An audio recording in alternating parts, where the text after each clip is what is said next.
To get rid of those pesky ads, request stories, listen to unlisted and bonus episodes, and to chat with the gang, support us by clicking the description link. I feel really good today, and I'll tell you why. Because everyone who is a Supremo or a supporter, whatever, that we had to send out stuff for, they're all on their way out. Yay! That's right. All the Ed Gein comic books are on their way out. We still got like maybe 12 more. So if you want them, send John a message on Discord. He is taking over. I am taking over. The swag sending. I am fully taking over. This is the Talk Murder Me podcast. It's a beautiful Saturday here in Charleston, South Carolina. I'm sitting here with Jen, or what used to be Jen. She's lost a lot of weight, and Nicole. And this is a really lovely day. I have two great stories for you guys.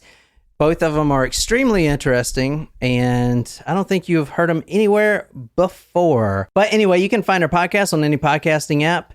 And we live stream every Saturday at 1 p.m. Eastern Standard Time, which is right here. Subscribe and enjoy. Yeah. Also, our sister podcast, Among the Dirt and Trees. Brienne, she's a wonderful host and a great writer.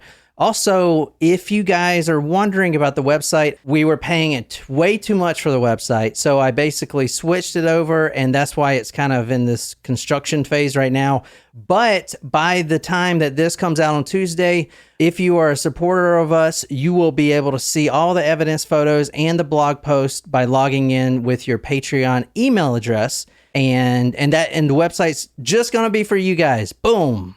So it's a nice perk, and y'all can comment on there. That is awesome. Comment on there and yada yada. If you want to support us, we're doing 2 episodes today. One right after this. That's going to be for our Talco Supremos. That's our top tier. You can go to patreon.com/talkmurder to do those. We have a couple of good promotions going on right now. We still have some Ed Gein comic books that we're sending out. Those are really cool. I've sent out like 10 today because we did Ed Gein last month. And we also have the crime photos, which I sent out a bunch of crime photos. These are rare photos, press photos from the 70s and 80s. Some of them have double homicide murders in them. Some of them have the suspects getting arrested, looking for bodies. I know a lot of you guys have got them so far. They're really cool and really unique. So if you want those, head on over to Patreon supporters. That's all I got. Boom.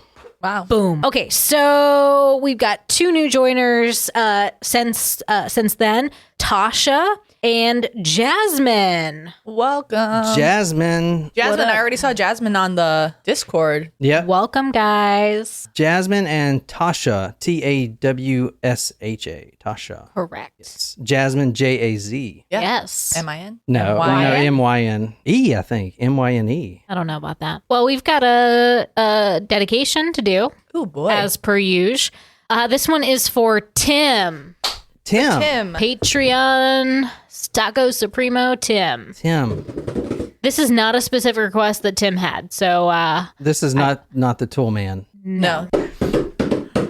Surprise shots. Surprise shots. We don't know what they are because they're a surprise.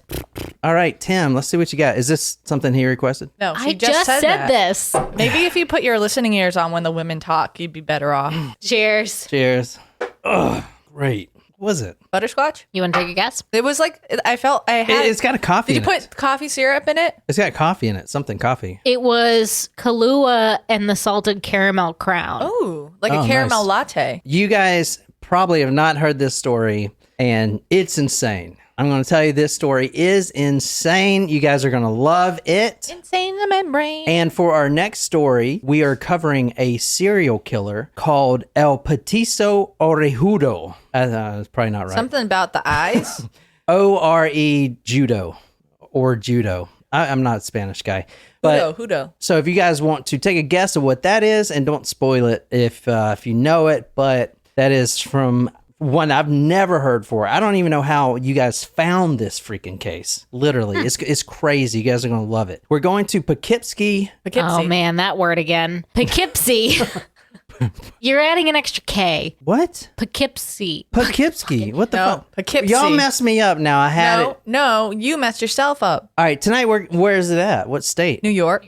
Tonight, we're going to Poughkeepsie, New York. We're just going to have to live with it. Yep. All right, so tonight we are going to Poughkeepsie. Yeah, you did it. Key, New York. No. We're going right here. And anyone want to take a guess if you guys know this address? The house is still there. So let's zoom in. It does seem kind of a not a rich part of town, it seems. I mean, it's cute. It's like a little, it kind of reminds me of the back streets back home. Yeah, but I was reading, this area is really not affluent, upper class. Like this house right now is worth under $200,000. Wow, that's this is small the house. This is the house that we're going to for this murder tonight. Okay. So well, maybe that's why it's not worth. Yeah.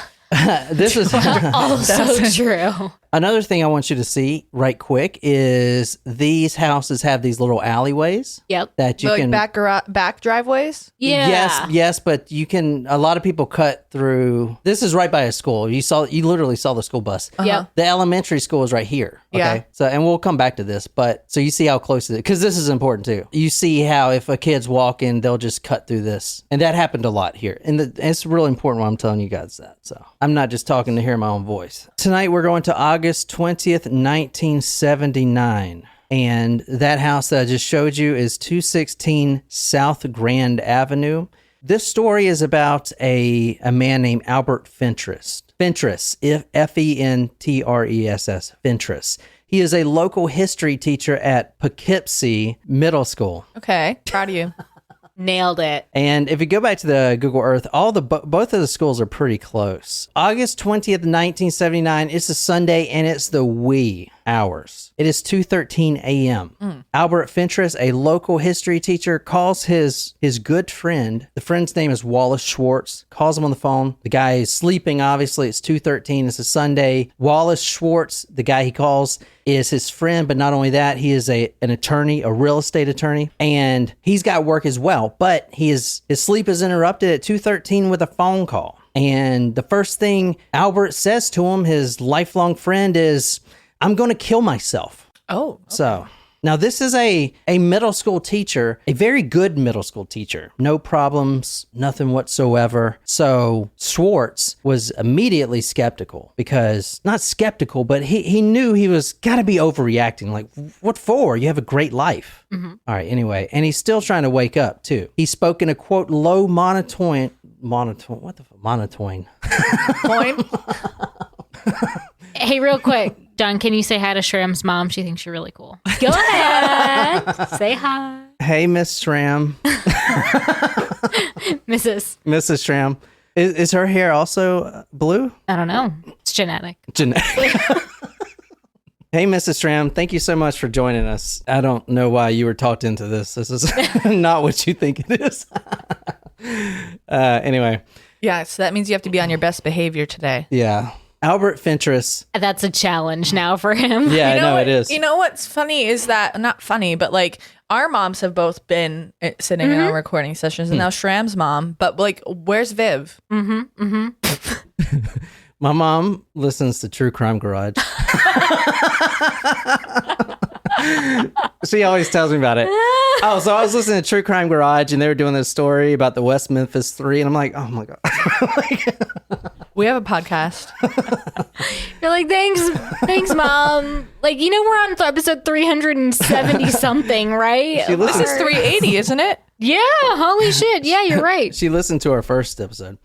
Oh, Anyway. that explains it. Understandable. She stopped. Yeah. So Albert Fentress, I'm going to kill myself. Now, this guy talked in a low monotone voice. He was, quote, very distraught but coherent. He said that because Schwartz is like, what are you talking about, man? Are you drunk? Fentress is known to drink wine and eat exquisitely, which is weird because he's a middle school teacher, right? Not weird. I mean, like, New York educators aren't paid that bad. Oh, okay. I mean, it's still not as much as like a doctor, but it's not a bad career up in New York. But maybe the pay gap wasn't as big as it is now, because this is 1979. Yeah, that's a good point. Yeah. When like teachers were respected. So he says, you're overreacting. What's going on? You know, Albert says, I did a terrible thing tonight, and I cannot, quote, square with God, end quote. So for that reason, I'm going to kill myself. He says he's killed somebody tonight. Oh. A teenager. One of his students? But he can't remember any of the details. He just knows that there's a man dead in his basement. That's all he knows. We're going to be reading from a lot of sources tonight. The affidavit, the arrest report, a weird appeal that I'm going to talk about later, and also a book, which I cannot mention right now because it will give away the story, but I will mention it. So that's what Nicole's going to be reading from tonight. Who's the author of the book? You don't have to say it Honestly, right now. I was just saying, no, if you were giving your sources now, I was going to say you can just say a book by blah, blah, blah, blah, blah. I don't think it is a true crime author. I mean, I guess it is, but he's not known, I don't think. He told me he was going to kill himself. He said he had killed somebody. There had been some drinking and he killed somebody. I said it must have been an accident and he'd have to call the police. He said, no, it wasn't anything like that, the attorney said. He said it would be difficult to square that with God. I asked again if there was a burglary or an accident. Al mentioned to me there had been a sex crime act. He mentioned to me there was a mutilated body. He said he was a very sick person and he was not the person I knew.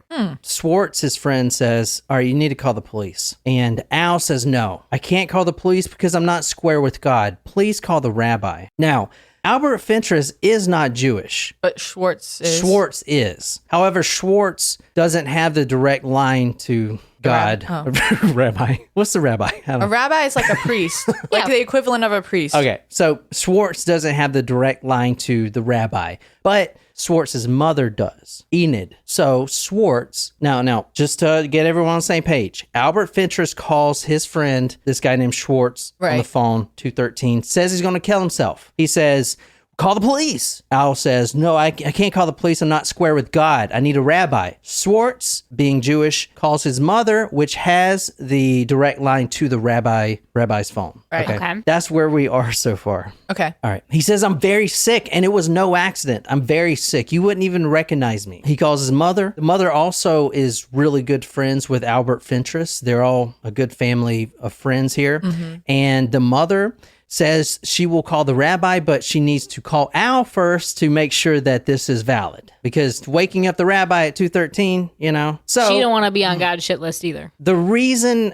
I haven't moved on from all of the phone calls, who cares? There's a really big part of this case, the legality here. And we'll talk about it later, but this case almost got thrown out because of what I'm talking about now. If you want to try to guess why or think about it, and we'll talk about it later. Can I guess? That's why. Not now, because I want people to think about it. But very important, all these phone calls. Anyway, so at 2:45 a.m., Enid, Schwartz's mother, calls Albert and she says, okay, yes, I need to call the rabbi. So right now, the rabbi is coming. They also called the police. And now Schwartz is also coming to the house, to that Poughkeepsie house at 3 a.m. in the morning. The cop shows up and this is the conversation as it happened. Mr. Fentress, do you have a gun? He asked. I do. Where is it? It's on my knee. Throw the gun down, the cop commanded, but Fentress refused. No, you take it, he replied. It's on my knee. It's simple. Please, just take it. So he wouldn't throw the gun, but he wanted the cop to take the gun. Yeah, which is weird. Very. Very weird. And it also puts the police in a very dangerous position. Yes. Well, yeah. Maybe he didn't trust himself to handle the gun, because maybe if he thought he handled the gun, then he would automatically put it to his head and shoot himself. So he didn't want to. But it was already on his knee. I don't know. It's still weird. I'm just trying to think it through. Well, here's what happened. The police being really quick to think of what to do, even though he has never dealt with this before in his life, he's got to get that gun. Right. He's got to put this suspect, he's got to disarm him. That's the first thing police got to do. He says, okay, Albert, put both hands on your face. So Albert covers his face and then the cop rushes over, grabs the gun. Situation is calm. There were 3 arresting officers. However, the detective that gets there, and his name is Weatherwax. We're going to be reading some from him. Okay. He was a police officer that arrived, and his son is actually the assistant district attorney who took over this case. But Weatherwax, the cop that arrives, actually took history from the guy he's arresting. Well, small town, everybody, this guy's been teaching for a super long time, I take it. I mean, No, excuse me. I'm sorry. Weatherwax's son, who became who became the assistant DA, took the class. Got it. Yeah, but he knew. But him. he knew the teacher. Right. That's correct. Yeah. Thanks. He's only been teaching for 10 years. I'll get to that. I mean, that's still a good amount of time. Yeah. I shot someone. He's in the basement. Now, one of the officers go downstairs and they confirm there's someone down here. Crouching down for a closer look, the detective noticed 2 bullet wounds on the right side of the teen's head. He noticed that he was wearing a white t-shirt and jeans. The t-shirt covered his torso, but the jeans and underpants were down around his ankles. Weatherwax, the police officer that got there, quote, he told his son later about this case that, quote, he'd been a police officer for 18 years, and this was the first case I'd ever heard him become emotional about, says his son. As he was telling me the details that we'd never discussed before, I couldn't tell if he was crying or not. I remember he had to stop talking a few times. So this is a history teacher. Yeah. And the best history teacher in the state, and I'm going to tell you why here in a second. And shout out to Gene, one of our friends and supporters. He's also a history teacher. He is. And he would like this story. You have to tell him about this story. I will. But, I mean, a history teacher shoots a boy. It makes me think that there was sexual abuse going on. He was a student or something. That's what a lot of people thought. The teenager involved, his name was Paul Masters. He was the deceased, the decedent. Didn't go to that school. Didn't know that man at all. Local history teacher, Poughkeepsie Middle School for 10 years. And he was a favorite. He was born in Brooklyn, New York. And he actually moved from Venezuela. His father was an engineer, very smart family. This is a family that cared more about intelligence than anything else. So music at an early age, he took drama, he took art, and it was only natural for him to become a history teacher because he was so good at it, because his father drilled it into him, basically. He also liked the finer things, but for instance, he's a history teacher. He drives a brand new cream-colored Cadillac to school. He wears a Brooks Brothers suit, 3-piece suit, and he wears a Rolex. So was he a drug dealer on the side? That's a legitimate question. That is a good theory. That is a good theory. Well, was he just in massive debt?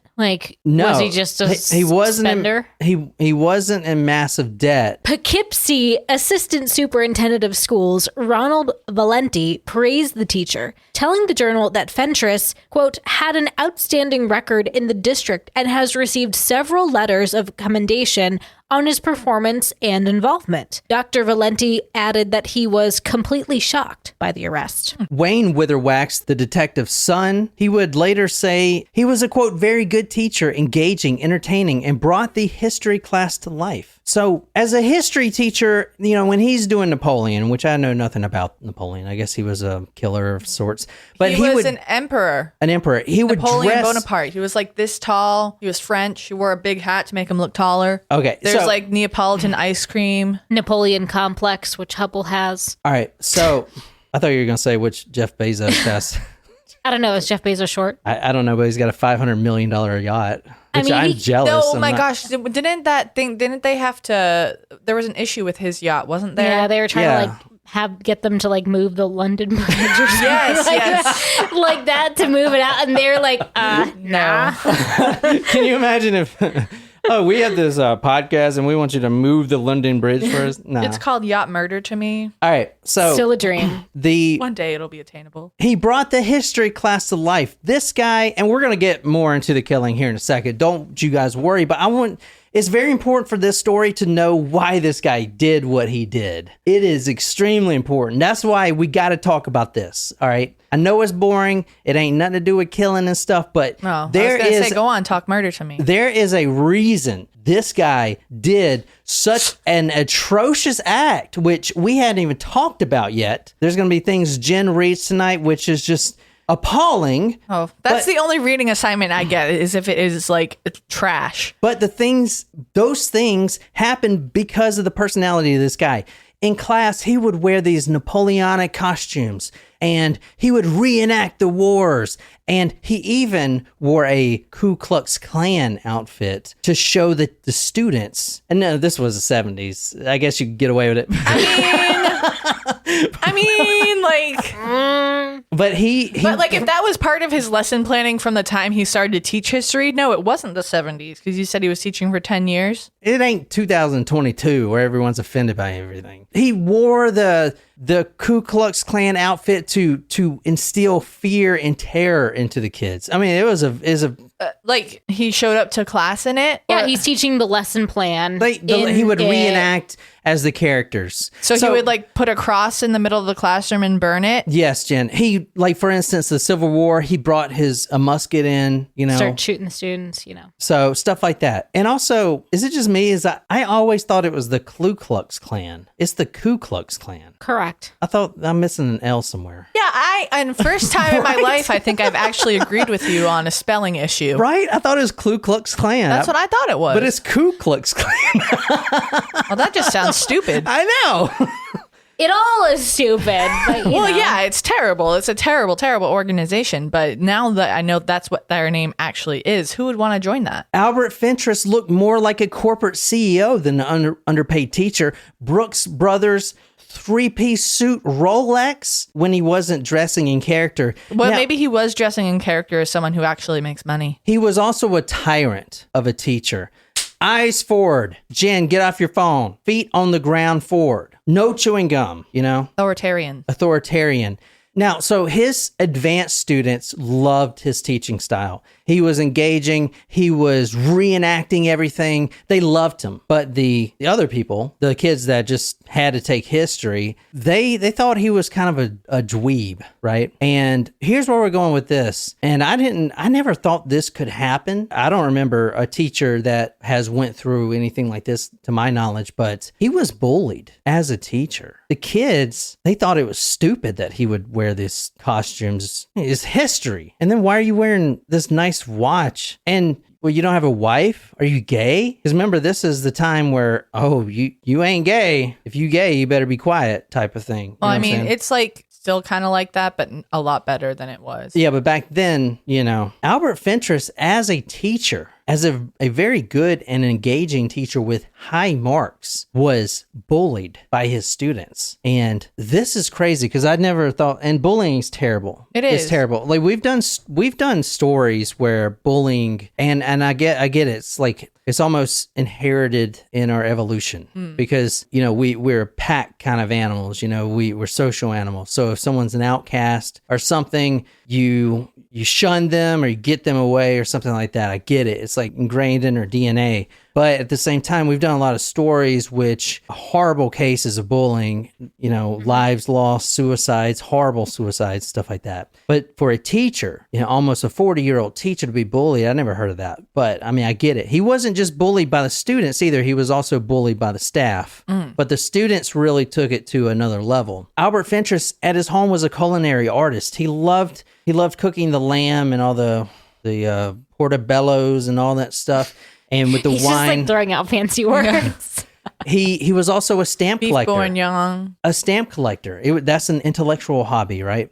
He was very stylish, very educated, and the students bullied him. They would make fun of him in the open. They started rumors that he was gay. They would get magazine subscriptions to like Playgirl, which is the guy version, right? They would get gay magazines and send them to his neighbor's home, which is even worse. They would put his name on them, send them to his neighbors. I mean, that's horrible. Yeah, that's pretty shitty. They, at one point, used weed killer, and y'all saw the home on the front lawn, used weed killer spelled out fairy in capital letters. Fairy. They vandalized his beautiful Cadillac. They broke into his home. They destroyed his home inside. They stole his stamp collection, threw it all around and tore it up. That's terrible. These That's are like students. They also started a rumor that he was a pedophile. So at this point, the students are becoming dangerous. They're actually threatening his life. They're breaking into his home. What do you do at that point? This is a teacher, a 40-year-old teacher. What do you do? You know what I'm saying?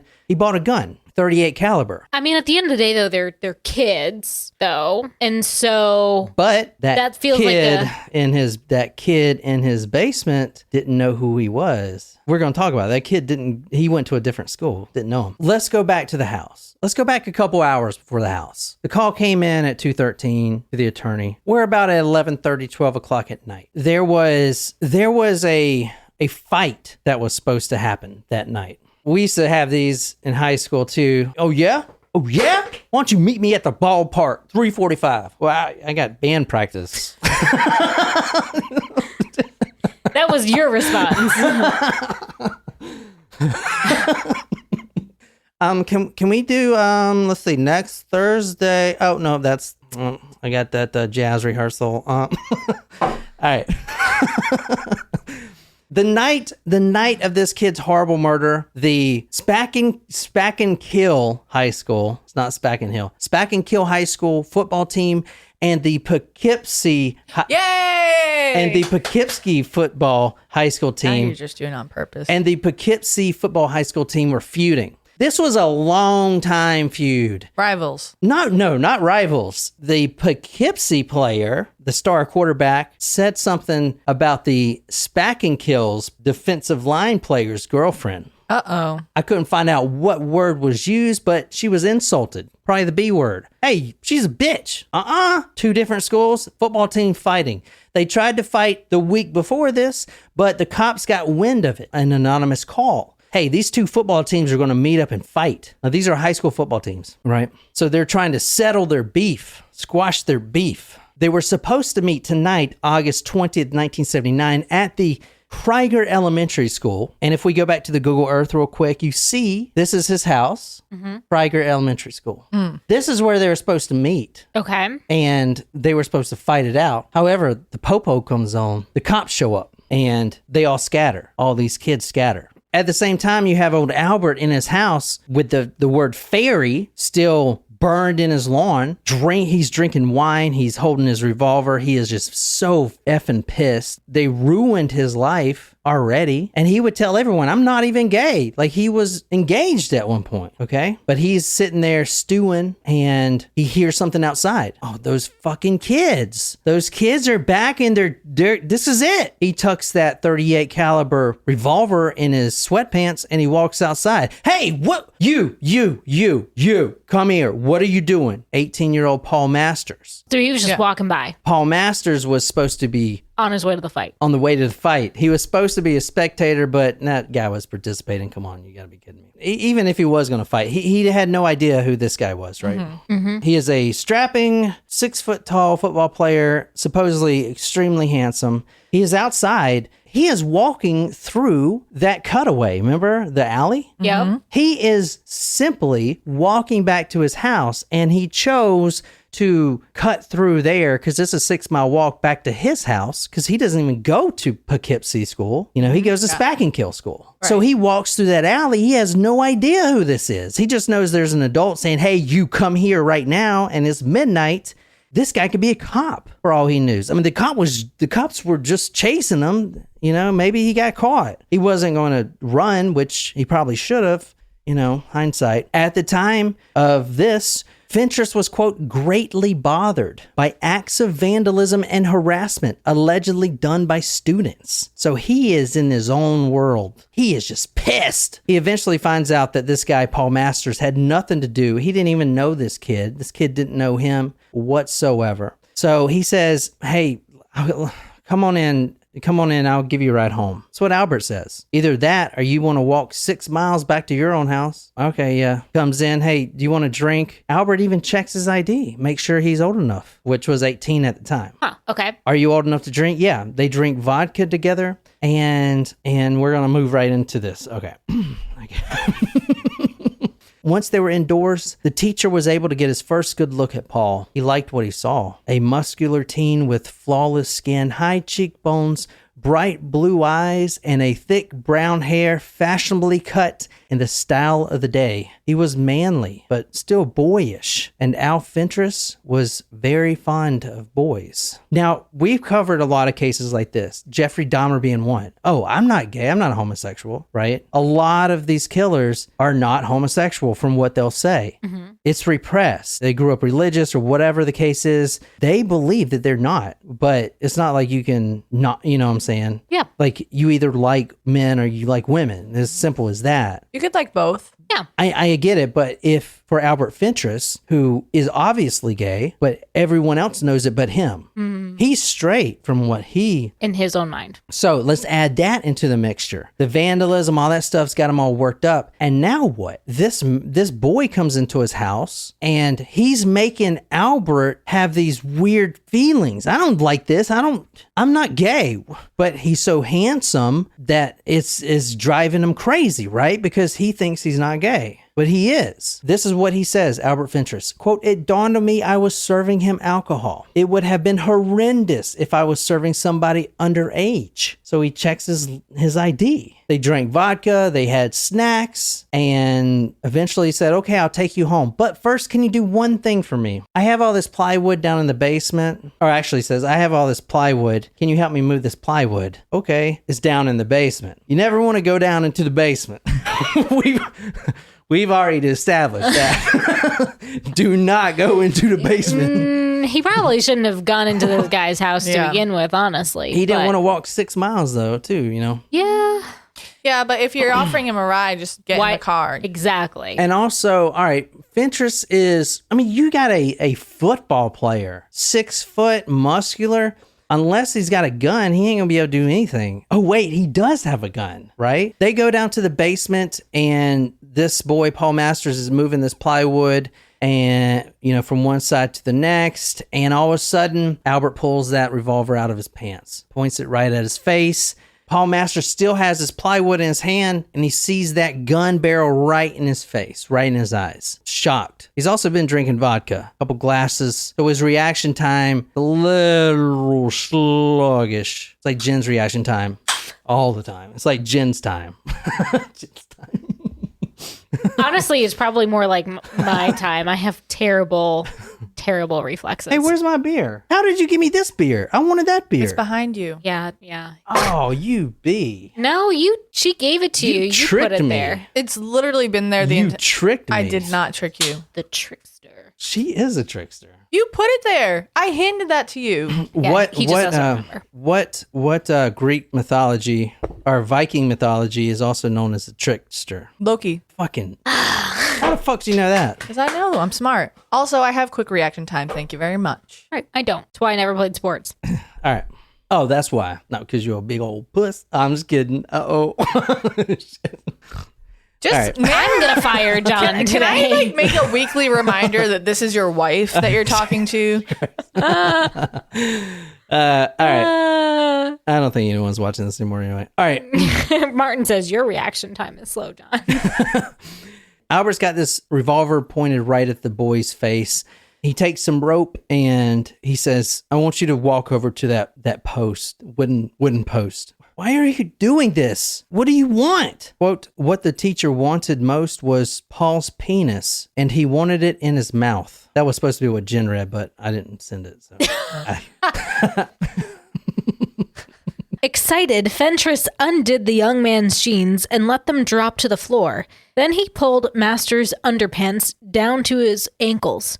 With his own organs swelling with desire, Fentress moved in. He opened his mouth and he took the teen's penis into it. He expected it to become hard, desperately wanted it to become hard, but no matter what he did, licked it, swirled it, or sucked it, the penis didn't swell. There is a movie out there. There was a scene in the movie that this happened sort of the way this happened. A young man is tied to a tree and I did rewatch the movie, and this, unless it's like an uncut version, the scene doesn't exactly play out like this. But the very important part in this case, extremely important, is Fentress had watched this movie 2 days before. Not only did he watch this movie, but he also wrote his own scripts. He was so disturbed by this movie that came out in 1972 that has two very famous actors in it and was known as the most thrilling movie produced of all time,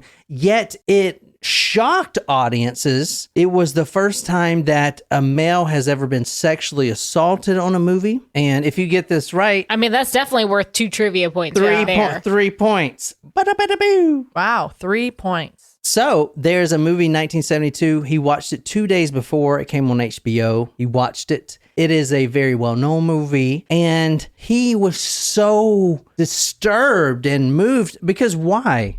Well, the same reason he looked at Paul Masters, that nice physique with the chest and the shoulders and the football player. I don't like this. Like, why am I getting... What's going on down there? Like, I like women. Women, boobs. You know what I'm saying? Same thing. To him, it's surreal because he is not gay from what he thinks. Okay? There's nothing wrong with that. You guys understand that. But when it's repressed, those emotions, it's almost like you're ashamed, right? There's no way I like women. Does that make sense? Mm-hmm. It's very emotionally disturbing. And when he saw this movie for the first time 2 days ago, he was very emotionally disturbed. So much so that he wrote his own scripts and they all played out differently. But however, here's the thing. As Nicole read, he expected it to become hard, desperately wanted it to become hard, but no matter what he did, licked it, swirled it, or sucked it, the penis did not swell. In his scripts, the penis did. What's wrong here? He is orally assaulting this young teenager and this teenager is not getting aroused. That also is a huge blow to his emotions. Does that make sense? Mm-hmm. Jen, do you want to take a guess what movie it is? Nope, don't know. This is instantly recognizable, Jen. The Deliverance, right? Yeah. Yep. That's Jen's ringtone.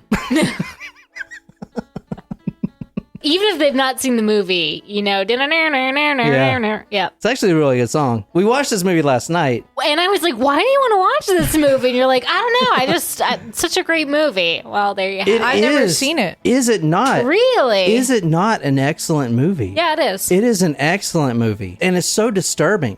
But I rewatched it because I didn't think that the scene had anything to do with this. And yes, the man was tied to a tree. The movie is Deliverance, by the way, 1972. Burt Reynolds and Jon Voight. Burt Reynolds would later say that this was the best movie he's ever made. And I agree. And that's saying a lot because he's a fantastic actor. Was, you know what I'm saying? But that it was the first movie to showcase assault to a male, sexual assault, and it was brutal. Squeal like a pig, boy. Stop. Can you stop? Stop. Nobody needs to see you trying to act that out. You look like a hog.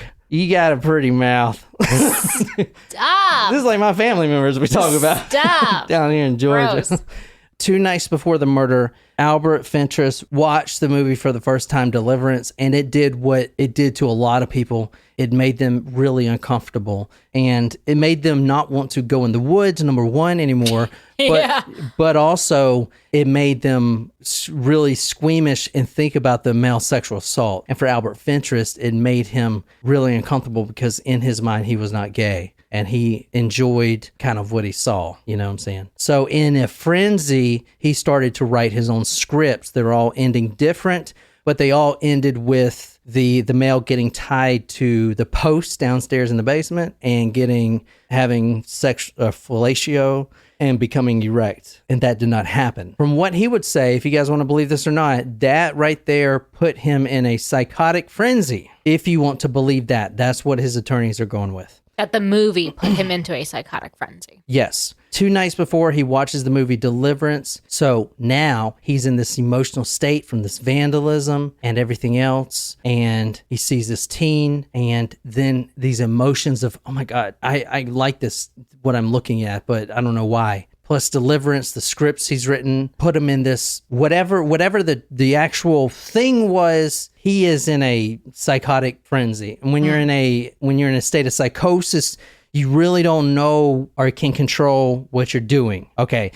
Now, it's up to you to judge if he was or not. Let's go back to the basement. They're in the basement. He just watched Deliverance 2 nights before. Paul Masters is now tied to this post. He goes down, undoes his pants, pulls down his pants, and he performs the sexual act on this boy's penis. It does not get erect. He loses it, or whatever you want to say right there.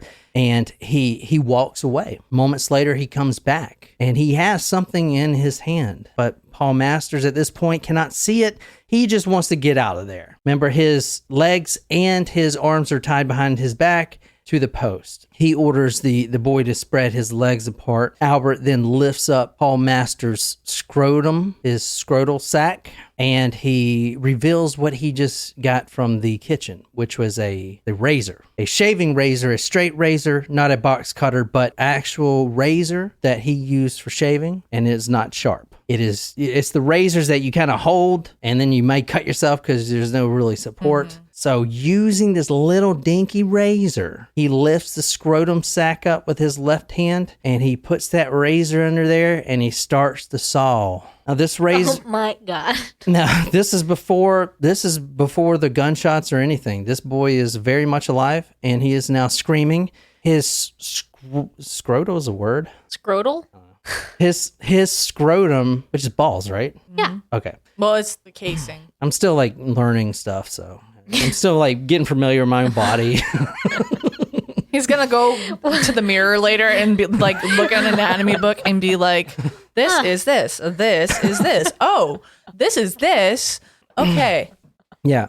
He lifts up that sack and he starts sawing with that little razor blade, and he is sawing it in an upward direction. So this is a history teacher, by the way. Don't do this. You don't have to do this, he pleaded.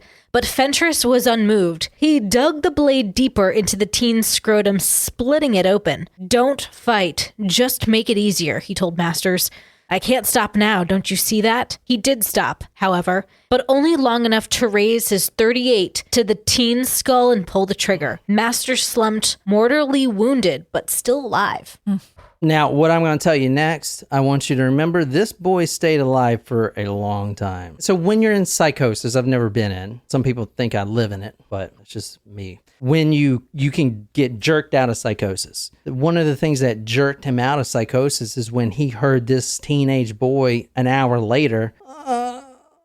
So he lived through all of this. Now he's shot in the head. A look at the teen's pubic area told the detective that something very grotesque and horrific had happened there. Paul's penis was missing. In its place was a gaping wound that was oozing blood. Officers were even detailed to dismantle the plumbing in a futile attempt to locate the penis. They never found the penis. The pathologist said, what? Go ahead and say it, Jen. I don't like that. It's like requested. Say it, Jen. I wanna sing. I think that's cool. Wait. I think you have a couple sayings. You know, like where are we going, who we killing? Get off your phone. Make me a sandwich.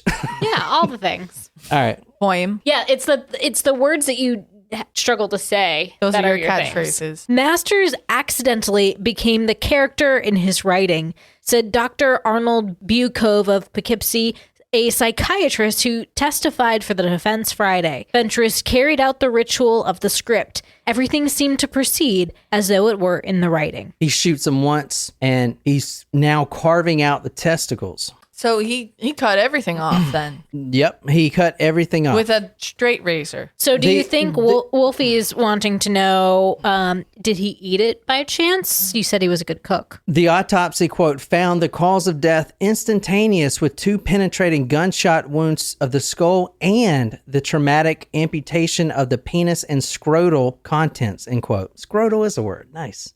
All right. He shoots this. For the win. He shoots this boy twice. He cuts off everything that makes you a man, and Well, no, he didn't cut out the Adam's apple. Women don't have Adam's apples. my type of women do. Oh, okay. The bloodletting wasn't over. However, Fentress went back to work. He craved the teen's testicles and removed them along with the scrotal sac. Then he went to work trying to cut off his penis. It wasn't easy, and it was messy. With blood spurting from the partially severed organ, he wielded the blade like a saw until it was completely severed. Now he's got the penis and 2 testicles inside his jean pocket. Now he is still in psychosis. He walks back up the stairs from the basement. Is Shram's mom still in here?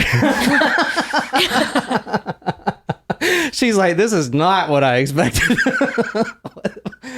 This is not like Snapped or True Crime Garage. So now that he has both testicles and the penis, he walks back up the garage stairs, and he is a great cook. He grabs a kitchen pan, he lets it simmer, and while they simmered in the pan, Fentress brought out a plate from his finest set of china and a setting from his best silverware, and then he sat down and ate the organs. Oh, he did eat it. Yeah. Good call, Wolfie. I think you should give her a point for that. For sure. All right, so obviously the reason I couldn't tell you what the book I read was it would give it away. But so tonight, Nicole read from Death by Cannibal, Minds with an Appetite for Murder by Peter Davison. Includes photos. Fuck, I didn't see any photos. Whoa. Whoa, where's the photos? Fuck. Let's see some photos. Oh, they're at the back. Oh, there's Fentress right there. Let's see. This is the house. Yeah, that's where he went down. That's him right there. That's Paul Masters. Oh, he's a big dude. He is probably a tight end or a... Oh God, Yeah. he is a big dude. You know, I think if he wasn't drinking that vodka, Yeah. But then again, who would have known, Yeah. I mean, this guy was so nice to him earlier. That was pretty much the worst part. He basically sautés the balls. And we covered a case just like this, the Michigan Cannibal. Mm-hmm. He ate someone by the name of Kevin Bacon. Mm-hmm. That was his name. We've covered quite a few. There was the Yeah. one in Germany. Yep. Yeah. The one where the guy asked to be. Yep. For 2 points, what serial killer did we cover that also used a movie as a defense? They watched a movie, then they did this. I'm not talking about the Bob Berdella, the Collector movie at all. Because, did we ever talk about this? The movie Collector has been used in a defense more than any other Really? movie. Bob Berdella has claimed that. In fact, his nickname is the Collector. We need I've to never watch that seen movie. that, yeah. It's about this man that keeps a woman named Miranda. Oh, Leonard Lake. That he keeps a woman named Miranda in captivity. Mm-hmm. And it's almost, and I've not seen the movie, I've not read the book, but it's almost like you would keep a butterfly in a cage or in a glass thing or whatever. Uh-huh. And that movie right there and our book has influenced a lot of serial killers. In terms of movie, I mean, The Dark Knight was... No, that didn't influence him to do it. Someone watched a movie and then The Dark Knight was airing when he went there. I know, but wasn't he like... No. he obsessed with the Joker type thing? He dressed it was they coming just out. called him the Joker. Like, I'm talking about who watched a specific movie, an older movie, and then went out and carried out a crime in Germany, say. Y'all don't even listen to the show, do you? We do listen, but to keep our sanity, we have to block it out. From all that stuff I gave you, history teacher, never any crime, nothing, not even a scuff mark on his record. What would you do if you're the jury? Now, he wasn't tried by a jury. He accepted a deal. pled guilty. What would you do? Would you think that he's bullshitting? Oh, he watched Deliverance and did this? He's in psychosis? I mean, I think the psychosis thing is a stretch. I mean, I wouldn't blame it on Deliverance. But he ate the balls and testicles and penis, and not the penis. They didn't do that in the movie. I know, but you're not saying if you're eating someone's balls. Now, I will say this. Cannibalism is a very old practice, and it actually is the practice of the victor of a battle over their enemies. They would eat the testicles as a champion's meal. So it goes back a long time, and it is pretty ingrained in human existence. Has anyone else mentioned what this guy also sounds like? He likes the finer things. He drinks wine. He is eating a vampire. He's Hannibal Lecter, yo. Oh. Yeah. In fact, that's one of his nicknames. Chianti, right? Wasn't that the whole... He was a victim of hate, by other people. So to say that it was just psychosis is I don't know if you can say that, because maybe he had rage built up inside of him, and maybe that I don't know. So with psychosis, it's almost like a different person it's kind of like how I think I've made this argument a couple times. Like, you're not in your right mind, period, if you're going to kill somebody and murder someone. So anybody could use that defense. He killed somebody just because he ate the testicles afterwards doesn't necessarily make him insane. If you're going to say, like, you're not in your right mind if you're going to murder somebody, period. I mean, and honestly, but they're not saying he's insane. They're saying he's in psychosis, which means that he wasn't able to control what he was doing. What's the difference between being in psychosis and just snapping? Snapping's different. Well, like when you snap at me, sometimes you still know what you're doing, and so why do we think he doesn't know what he's doing? Because he's in a different mindset. He's in a maybe I'm in a different mindset. Oh yeah, that's the damn truth. Yeah, maybe I'm Dad, on stop PMS. fighting. You know what I mean? Like like whatever. I kind of think it's an excuse. Okay, all right. I'm going to go through this rather quickly. Also, take a guess why. Remember the phone calls? I went through all that bullshit. The phone calls. He called his mom and he called the rabbi. Okay, and then I asked you what was huge in this case that almost made this entire murder indictment thrown out. The judge Hearsay. The judge actually wrote a 56-page report. The defense attorney said, hey, this case needs to be thrown out because of this happened. Anything. Like the fact that he wanted to call the rabbi? No. All right. Was it the fact that the story could have been changed or stretched by going to different sources? No, here's the thing, and this was big in this case. I'm going to go over it quickly. Basically, who did he call? His best friend. And? His best friend's mom and the rabbi. What does his best friend do? A lawyer. Even though he's a real estate lawyer, the lawyer still broke the client confidentiality privilege that they had by calling, the lawyer called his own mother. That in itself is breaking the client privilege. With that information and the fact that the police has seized evidence like the gun, stuff like that, without a search warrant after that happened, this case almost got thrown out. And that would have been very disturbing. Yeah. Okay. But there's a 56-page report about, if you're into the legalese of that stuff, about why it's not. Basically, the fact is when your client confidentiality doesn't matter, when your friend's saying he's going to kill himself, and plus he wasn't representing the guy. He was just a real estate lawyer. Right. You know what I'm saying?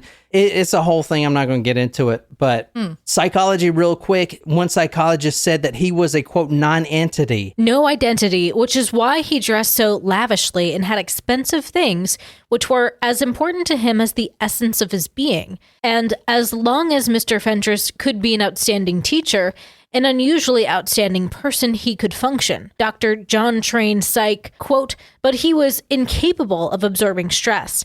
It is undermined by the carefully constructed image which masked his anxieties and protected himself from his fears. Under stress, Fentress's personality disintegrated into psychosis. His lawyers are saying since he dressed like this, he didn't have his own identity. That's why he was dressing like this. That's why he was wearing this nice stuff, because he doesn't have his own identity, which made him extremely unstable when it comes to things like the movie Deliverance and drinking, which he was doing, and the vandalism, stuff like that. He's extremely disconnected and unstable. With no identity, he doesn't know who he is or how he should act in certain situations, like when you have a teen that you're sexually attracted to, sitting on your couch. The case almost got thrown out. It did not, though. He was sentenced to 30 days for a psychiatric evaluation, and then a judge did find him, based on a lot of psychiatrist testimony, they did find him insane. They also put insane and dangerous. He's still in a mental institution. He's been up for release multiple times. He is cured. However, there's a difference between being cured and being able to fit in with society. If you are deemed dangerous to society, you stay in there. And he was about to get out in 2019, and then two of his former students, remember he's a middle school teacher, came forward, and they said that they are just coming forward now, but two individual students said that they were sexually molested by him when he was a teacher. Wow. Fentress did not deny that. He just kind of said, all right, well, I'm back in the pen for me. That's where he still is. Wow. So how old is he now? 70-ish. Wow. I mean, he's old. But he's still alive. He does come up for release. He is cured from what the psychiatrists are saying. However, there's a difference between that and being dangerous. His former student, the assistant attorney, I don't know if it's still the case, but he was in charge directly of this case. And he, makes sure that this guy stays where he is. And, it seems like this guy is, he's content where he's at. It seems like he's content in the hospital. So, Not really sure I care if he's content or not. He's where he should be. Yeah. Yeah, there you go. Anyway, that's that story. What do you guys think? You didn't see that coming, did you? I did not. What inspired you to do this story? Was this a request, did you say, or is the next one a request? No, the next one's a request, and the next one's crazy, and the next one is in Argentina. Did anyone guess what that was? I don't think anyone put any guesses in there. Somebody had requested that one on the Discord. This one, I just wanted to find one that had a twist to it. The twist being Deliverance, that movie. The other killer that we've covered that also watched the movie was, his name was Heinrich Pomerenke, and he watched the 10 Commandments. Oh. Yeah. He had actually sat in a theater. He watched the 10 Commandments, and then he learned the truth about the world, which is the reason men do these bad things is not their fault. It's because women Or Jezebels. and they flaunt their boobs around and be like, you like these boobies, and then they do bad things. So he goes out and kills a bunch of women. And that's how that one happened. That's right. But anyway, I hope you guys like that. People still on here? Yeah. Everyone said great story. Sable says lots of twists and turns. So the next one is... Not bad, John, she says. That's Talk Murder Me. I hope you guys liked it. And we'll be back in, 15 minutes? Yeah. 15 minutes with another story for our Supremos. That'll be live for you guys. If you're not a Supremo or supporter, times are tough. Do not worry about it. That episode will be out on Wednesday, along with the blog post if you're a supporter or whatever. And you can check it out there. So find us on any podcasting app, and that's it. And if you want to support us, patreon.com/talkmurder. We would really appreciate it. So anyway, my name is John. I'm sitting here with Jen and Nicole, and we will be back in 20 minutes. So until next time, good night, you lovely, lovely people.